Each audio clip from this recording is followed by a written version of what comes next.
Hey everyone, ahlan wa sahlan fikum. Today we're finally going to start talking about the remaining verb forms. But you might be wondering, hold on, this video is about form 4. What about forms 2 and 3?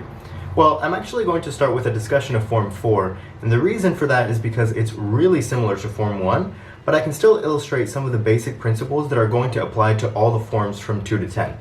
The other reason I chose to start here is because some of the other verb forms, especially form 2 actually, have some really interesting and important conceptual points that I have to make about them. That's because the form itself can sometimes tell you about the actual meaning of the verb. So that's something I'll have to talk about when I talk about those forms.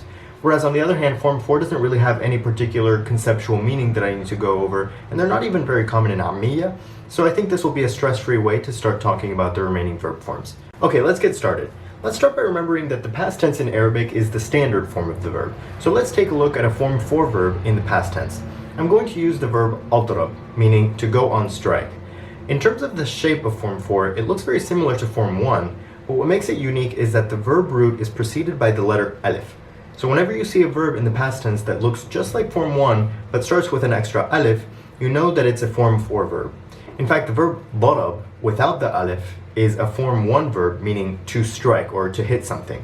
Whereas the form 4 verb, which you can tell apart because of the alif, means to go on strike. So form 4 verbs aren't very common in Ammiya though, and there's a reason for that which I'll show you later. For now, what this entails is that when you do see a verb that is explicitly in form 4 with the alif and everything, it's going to have a somewhat more specific or complex meaning. So two other common form 4 verbs used in Ammiya are aqna'a, meaning to convince, and a'lan, meaning to announce. But as you can see, they're not even that common, since their meanings refer to much more specific types of actions. So the reason they're used both in Fusha and in Ammiya is just because there's no Ammiya alternative for those concepts. Anyway, since form 4 always starts with alif, the main difference between form 1 and form 4, at least in terms of pronunciation, is just that in form 4, the first letter of the root actually has a sukun, so no vowel. Because the first vowel is just the alif. So instead of being darab, which is the form 1 verb, meaning to strike, it's actually adrab, meaning to go on strike. It's a relatively small difference, but let's conjugate in the past tense so you get the idea. So in the past tense, adrab would be ana adrabit, anta adrabit, anti adrabti, huwa adrab, hiya adrabat, ahna adrabna, antu adrabtu, humme adrabu. So it's basically what we've already seen many times before. The only thing to note is that in form 4, the difference between the ana and anta conjugations versus hiya is a little bit more subtle, because in form 1, you have ana darabt versus hiya darbat. So the middle letter has sukun. But in form 4, it's ana adrabit versus hiya adrabat. The difference is just that you have a clearer at ending for hiya. Anyway, what's actually really important to note here, and this is one of the ideas that I want to introduce before talking about the rest of the verb forms, is that all the verb forms from 2 to 10 always have fatha sounds in the past tense, so sounds. That's why it's huwa adrab, not idrib or anything like that. Again, adrab, alan, aqna', it's always fatha in the past.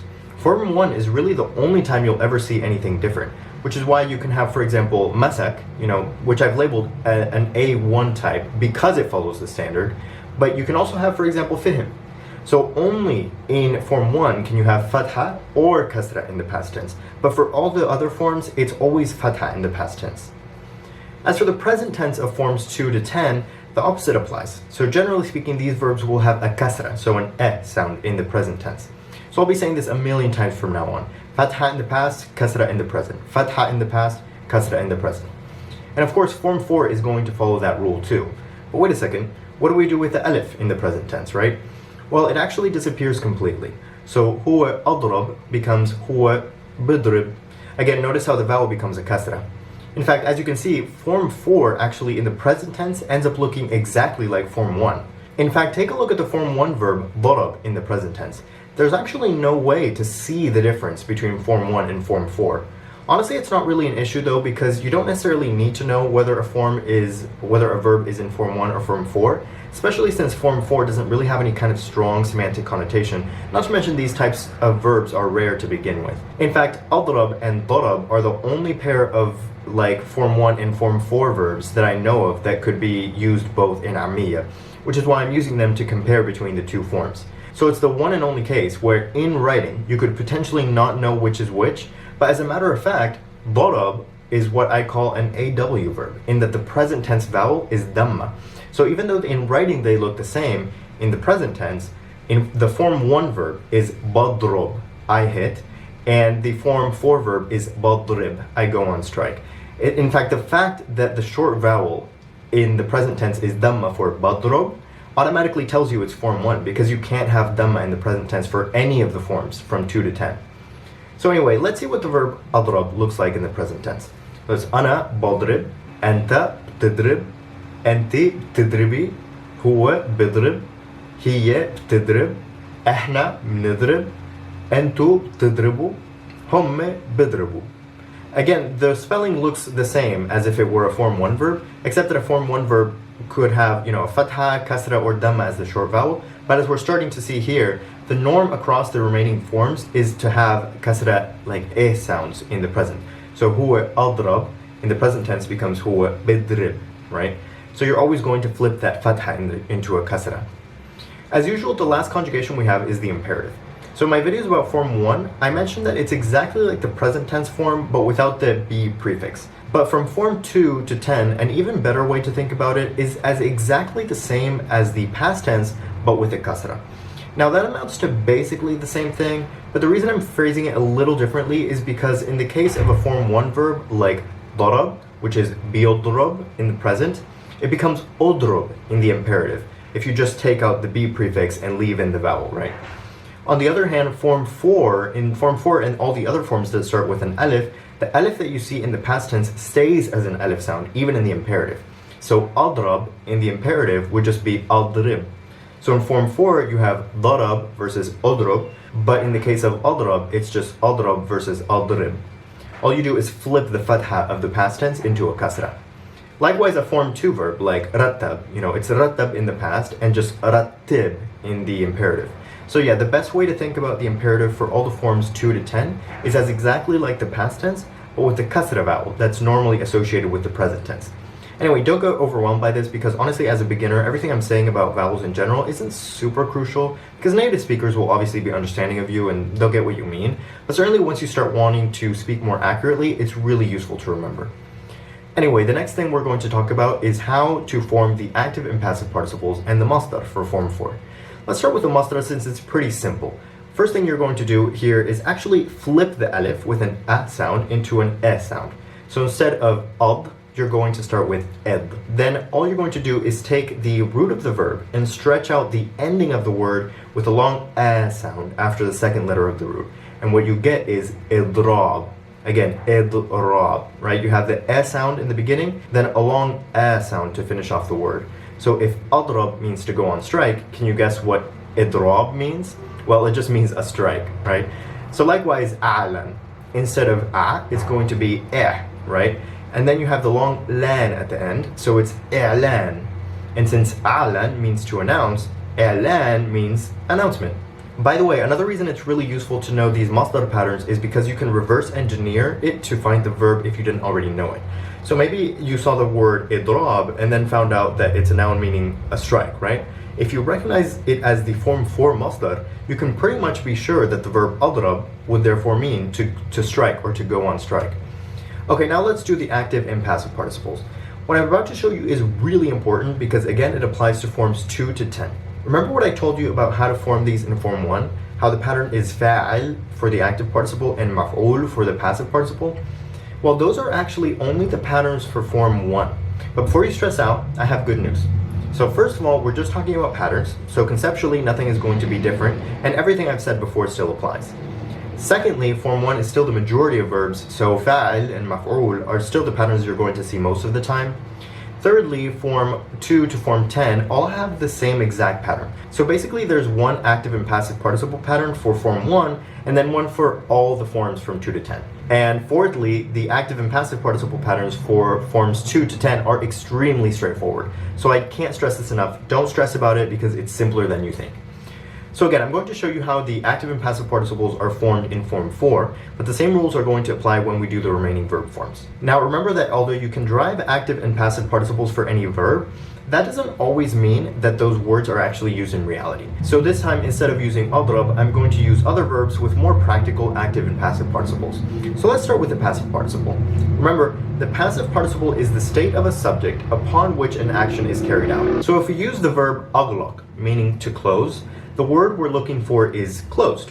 Be aware though that this form 4 verb isn't used in Ammiya at all, but it's still very likely that you'll see the formal or official word for closed in writing, especially like on a sign, for example. So I figured it's still a pretty practical example, just to show you how it's formed.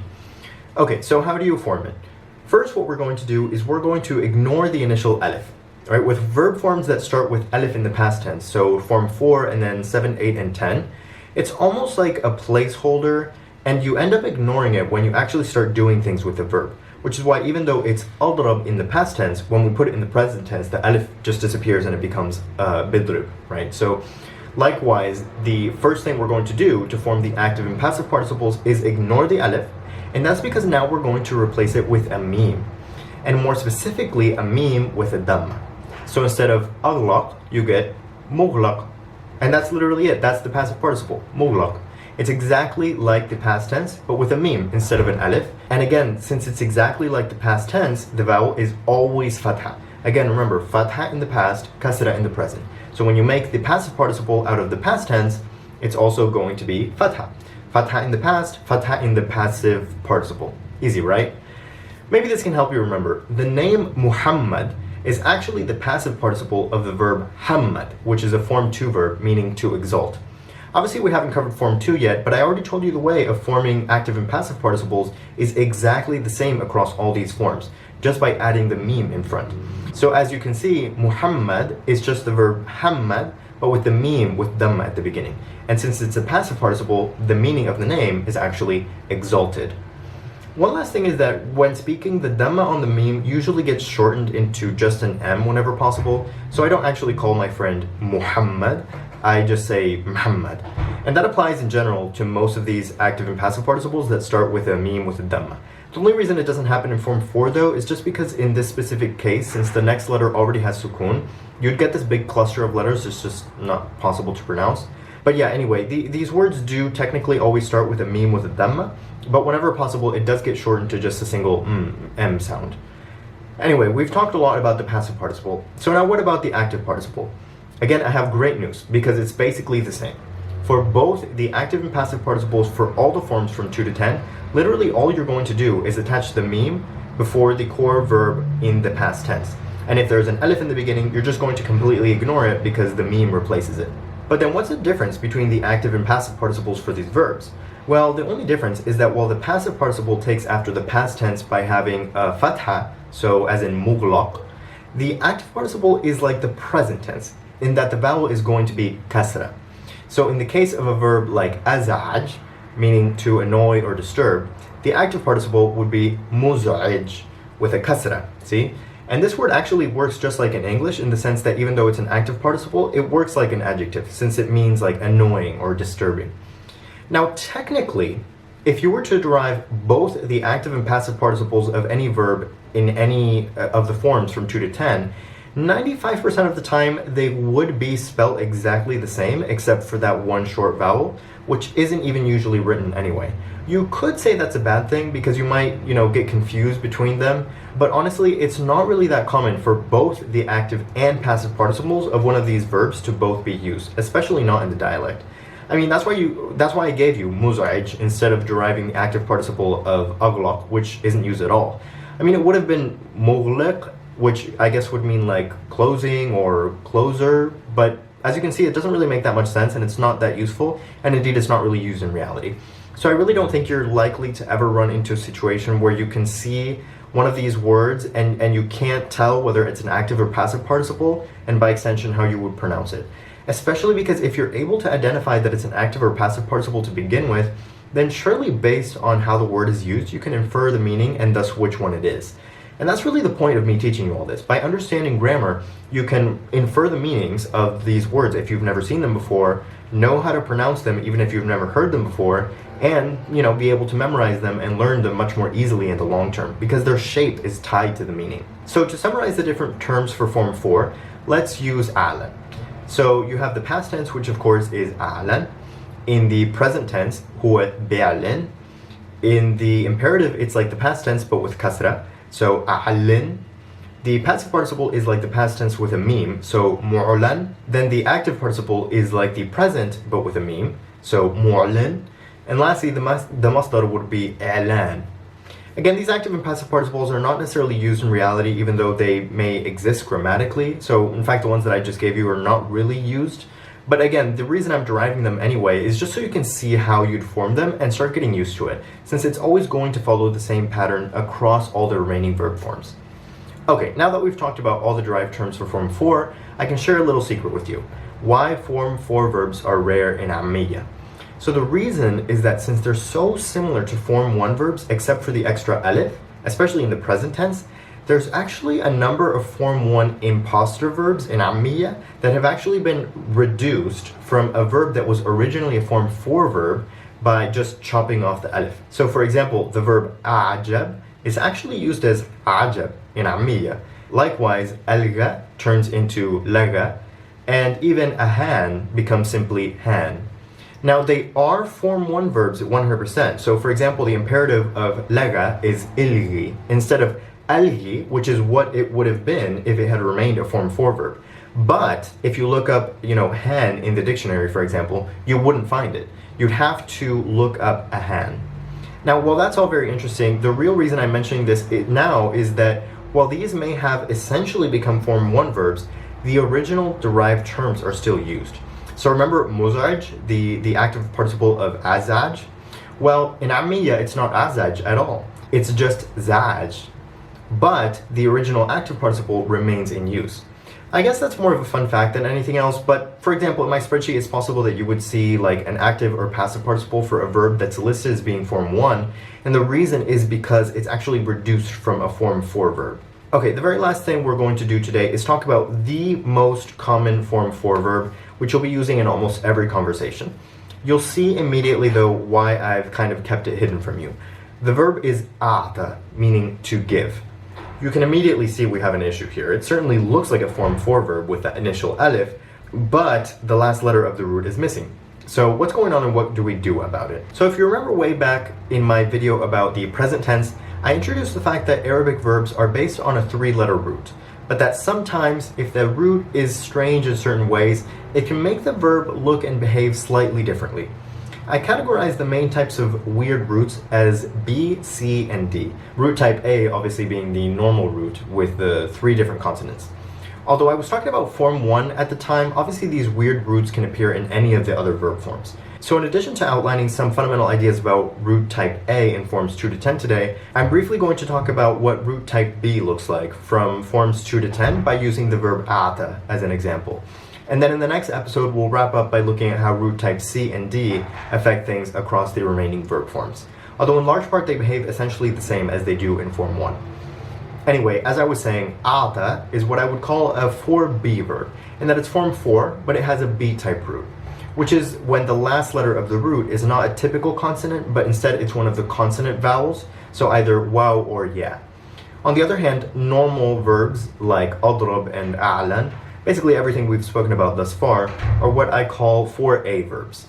The good news is that the fact that a verb has a B-type root doesn't change anything about how the verb form itself functions, so everything I've said about Form 4 still applies.